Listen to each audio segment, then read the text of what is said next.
ये कैसा कन्या पूजन। ये कहानी है हरियाणा के एक छोटे से गांव की, जहां सावित्री अपने पति किशोरी लाल और बेटे अर्जुन के साथ बड़े प्यार से रहती थी। किशोरी लाल की अपनी मिठाइयों की दुकान थी, जिसका नाम मिष्ठान भंडार था, जो अपनी मिठाइयों के लिए दूर दूर गांव में प्रसिद्ध थी। अर्जुन भी अपने पिता के साथ इसी दुकान को संभालता था। सब कुछ सही चल रहा था। फिर एक दिन, अजी सुनते हो, अर्जुन अब बड़ा हो गया है और काम भी अच्छे से संभालने लगा है। मुझे लगता है हमें अब उसकी शादी के बारे में सोचना चाहिए।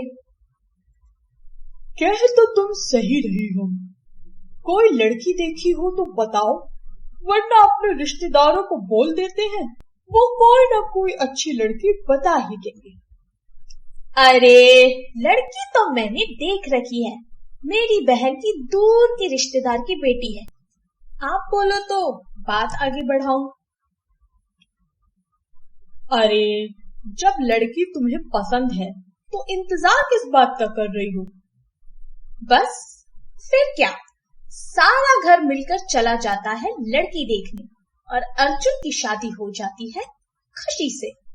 खुशी एक पढ़ी लिखी और समझदार लड़की है, जिसने आते ही सारा घर संभाल लिया था। सावित्री भी खुशी को बहुत स्नेह करती, लेकिन कहते हैं ना, खुशी और गम का रिश्ता तो दिन और रात सा होता है। एक दिन, माँ जी आप दादी बनने वाली हैं। अरे वाह बहू, ये तो तूने बहुत अच्छी खबर सुनाई है। मैं अभी तेरे ससुर जी और अर्जुन को फोन करके घर बुलाती हूँ और कहूंगी साथ में मिठाई भी लेते आए। अरे मेरा पोता आने वाला है। माँ जी पोती भी तो हो सकती है। नहीं बहू, एक बात कान खोलकर सुन ले, मुझे पोता ही चाहिए बस। अगर लड़की हुई तो उसका और अपना इंतजाम तू कर लेना, क्योंकि उसके बाद तो तू यहाँ रहेगी नहीं। बेचारी खुशी ये बात सुनकर रोनी सी शक्ल बनाकर अपने कमरे में चली जाती है। फिर रात को, सुनिए देखिए ना, माँ तो लड़के की जिद लगाकर बैठी है और साफ साफ कह दिया है कि अगर लड़की हुई तो मैं अपनी बेटी के साथ यहाँ से चली जाऊं। हाँ तो इसमें गलत ही क्या है, मुझे भी बेटा ही चाहिए। अब तुम देख लो क्या करना है। खुशी ये बात सुनकर सहम कर रह गई। लड़की शादी करके पति के भरोसे ही तो आती है, लेकिन जब वो भी साथ ना दे तो देखते देखते वक्त यूं ही गुजर जाता है और खुशी का 7वां महीना शुरू हो जाता है और उसी के साथ साथ नवरात्रि के व्रत भी शुरू हो जाते हैं। सावित्री घर में माता की अखंड ज्योत लगाती और व्रत भी रखती। सावित्री सुबह शाम अपना ध्यान माता की पूजा में ही लगाती और फिर दिन आता है अष्टमी पूजन का। सावित्री और पूरा परिवार सुबह सुबह नहाकर पूजा की सारी तैयारियां करते और अर्जुन कन्या पूजन के लिए छोटी छोटी कन्याओं को बुलाने चला जाता है।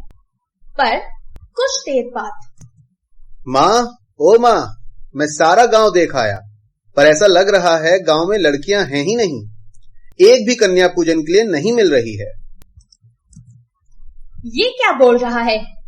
अगर कन्याएं नहीं मिली तो मेरा व्रत कैसे संपन्न होगा? मैं हर साल कन्या पूजन के बाद ही कुछ खाती हूँ। चल मेरे साथ, चल हम कन्याओं को बुला कर लेके आते हैं। सावित्री और अर्जुन निकल पड़ते हैं कन्या पूजन के लिए कन्याओं को बुलाने। ढूंढते ढूंढते 1 घंटा बीत जाता है, पर उन्हें कोई कन्या नहीं मिलती। हार कर वो घर आ जाते हैं और सावित्री माता के सामने हाथ जोड़कर कहती है, हे माँ, क्या इस बार मेरी पूजा अधूरी रह जाएगी? अपनी कृपा करो माँ। तभी वहां खुशी आ जाती है। आखिर कन्या मिलेगी भी कैसे माँ जी, जब सबको लड़का ही चाहिए? हमें कन्या पूजन के लिए लड़की तो चाहिए, पर घर में बैठी बेटी नहीं चाहिए। आप ही बताएं माँ जी, आखिर माता आपकी प्रार्थना क्यों सुनेगी जब आपको लड़की से इतनी नफरत है तो। खुशी की बातें सुनकर सावित्री की आंखों में आंसू आ जाते हैं और वो खुशी से माफी मांगते हुए बोलती है, मुझे माफ कर दे बहू, मैंने तेरे साथ बहुत बुरा व्यवहार किया। खुद एक बेटी होते हुए मैं बेटी होने के खिलाफ हो गई। तभी वहां सावित्री की पड़ोसन विमला आ जाती है। सावित्री, ओ सावित्री, कन्या पूजन कर लिया क्या? अरे आज सारे गांव की कन्या मंदिर में विराजित है, सब लोग वहीं जाके पूजन कर रहे हैं, चल हम भी चलते हैं। बहुत बहुत धन्यवाद तेरा विमला, मैं तो कब से कन्याओं की राह देख रही थी और देख माँ ने मेरी परेशानी दूर कर दी। चलो सब मंदिर चलकर पूजन करते हैं। और फिर क्या, सारा परिवार मिलकर कन्या पूजन करता है और अपने घर वापस आ जाता है और इसी के साथ खुशी की डिलीवरी का टाइम भी आ जाता है और वो एक प्यारी सी बेटी को जन्म देती है। अरे भाई कोई लड्डू लाओ, ढोल बजाओ, मेरे घर कन्या आई है।